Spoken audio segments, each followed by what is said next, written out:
و پاکستان و ایران که سالها از مهاجرین افغانستان سود برده بودند امروز تصمیم واضح دارن که مهاجرین اخراج کنن. این به 1 میلیون ختم نمیشه، به 3 تا 6 میلیون نفر خواهد رسید.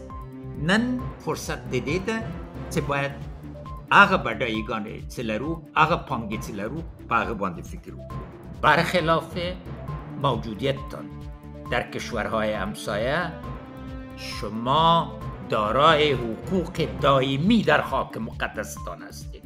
هیچ کس، هیچ قوت و هیچ انسان شما را از این حقوق محروم کردن نمی‌تواند.